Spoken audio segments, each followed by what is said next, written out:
I wanted to start off the show today talking about realtor and home seller and home buyer safety.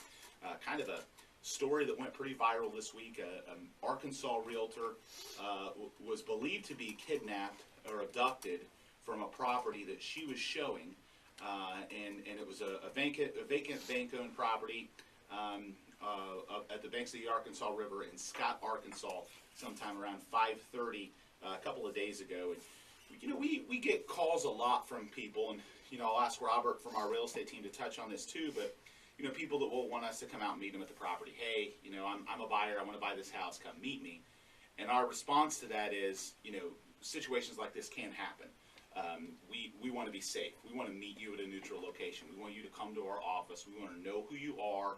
And when we get pushback from consumers who don't want to go through that step, it's a little concerning, because you're like, okay, why wouldn't this person understand the plight of the realtor, understand these circumstances where realtors have been abducted, killed, molested, but bad things have happened to realtors in these types of scenarios, and no sale is really worth that risk. But Robert, at our company, we want to meet with the consumer first, and obviously there's a lot of other reasons why we want to do that. We want to, especially if they're calling on one of our listings, we want to make sure and qualify them. We want to know who they are, but also there's a safety element to it, and we want to be safe. Yeah, and I think anybody that's an actual serious buyer understands that. Sometimes if somebody gives you a lot of pushback from it, you can almost tell that they're not as serious as somebody who doesn't mind going through the process. Because if somebody's really interested in a home, they understand that it's a safety thing, and there's some steps in order to get into that house. And it's not just for safety, but it's also for the seller as well. I mean, you want to make sure that these are legitimate people going into these people's houses.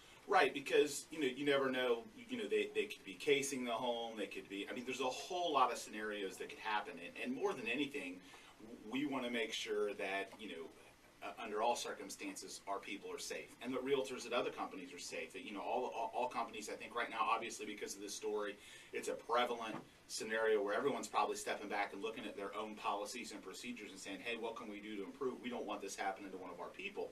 And I think the moral of the story, and I'm praying that Beverly Carter gets found and is okay, and gets saved, and all those types of things.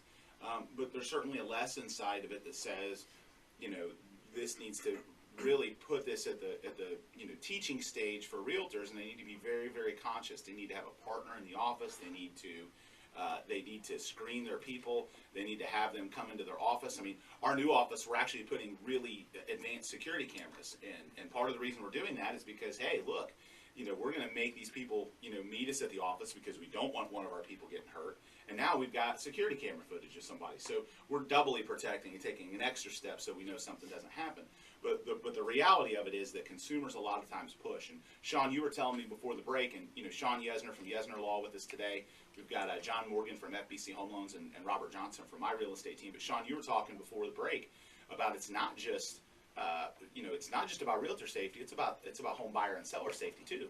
Yeah, exactly. I was at a friend's house. He had a realtor sign in the yard, was selling the house a couple of years back, and had people come to the door and say, we want to come in, we want to take a look around, we're interested in buying the house. And I said to him, he said, well, you're my attorney, what do you think? And I said, well, I'm your attorney, but I'm not your agent. We need to wait for your realtor to show up, let them go through the proper channels. If they're really interested in buying the house, have them sign up with your agent, have your agent come and take them through the house. Yeah, and it's tough because sometimes people see, we had an experience with this less than a week ago, people see a home for sale or a sign in the yard, and they think it's like a guaranteed right to entry. They can just go up and knock on the door, and it all's kosher, that person can just be inconvenienced to, till the sun doesn't come down. I mean, they can just be inconvenienced forever because they got a sign in their yard. And the reality is we sit down with our clients and tell them, hey, look, if somebody knocks on your door, you don't know who they are. We have a process that we go through to make sure before they go into the property. We need to screen them. They need to go through the electronic lockbox if they're working with an agent. But there's so many times where, things like this can happen. And it's interesting that real estate is one of the few industries where there's still an expectation, and so much of the meeting goes on at properties and not at neutral locations or at offices. It's a rare occurrence. Like as an attorney, it'd be highly uncommon for you to go to a consumer's house at 8 o'clock at night. I mean, I can't say it's not possible, but it'd be highly uncommon, right?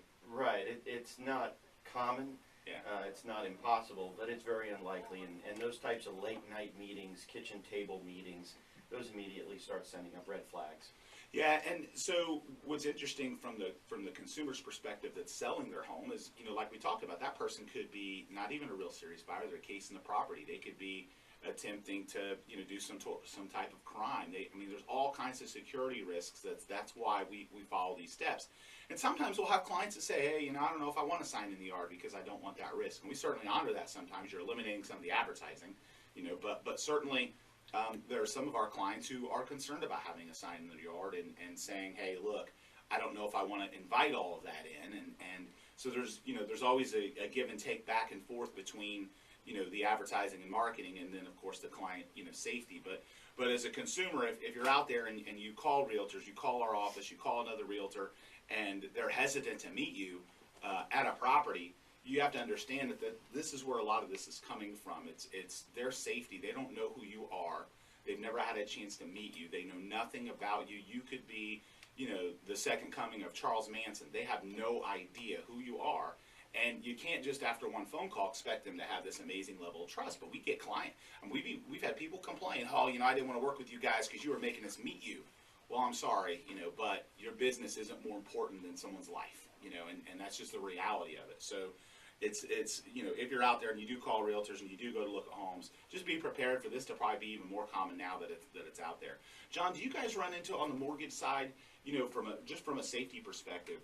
John Morgan with FBC Home Loans. Do you guys run into it where the consumers want you to meet them at the home? We do on occasion, but typically we like the same thing as have them come into our office. Again, a lot of things we can conduct on the phone, and by the time we would have, after the phone interview, we know a lot about this person as Sure. far as credit, income.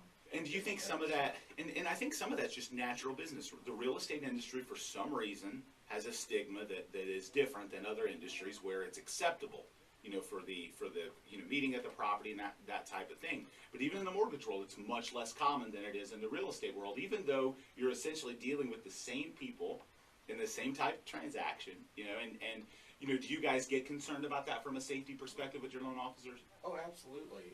And, I counsel, especially my female, loan officers, is like if you're going to meet someone at the office, even after hours, try to see if somebody's going to be around. We do the same just thing. hang around, yeah. It's important because, and again, not to be sexist, because males and females can certainly both be abducted and harmed and all that. But we do the same thing. I mean, we sit down with our agents and we say, hey, look, you have to protect yourself. Some of our agents have even grouped up together. They've made the choice together to go get their concealed weapons permit. They want to go as a group and they want to learn and they want to protect themselves. Maybe carry mace or pepper spray or different things, but they've made that decision that they want to take another step or they want to go to a self-defense class or whatever it is. And I think that's great because you just never know. I mean, and in the real estate world, you've got specifically your photos out there. People know what you look like. You could have some guy that wants you to show him homes, not because he really wants to buy a house, because he thinks you're kind of cute. And unfortunately it happens. And we've got to take steps to always be focused on preventing that and really watching out for our people's safety. And I just want the consumers that are listening, the buyers and the sellers of real estate, to know that's where this pushback comes from. It's not that we don't want to help you or we don't want to show you this home. It's that we got to go through a couple steps first because we just want to make sure that our people are safe. We don't want anyone to get hurt, and no home sales is really worth that kind of that kind of risk. So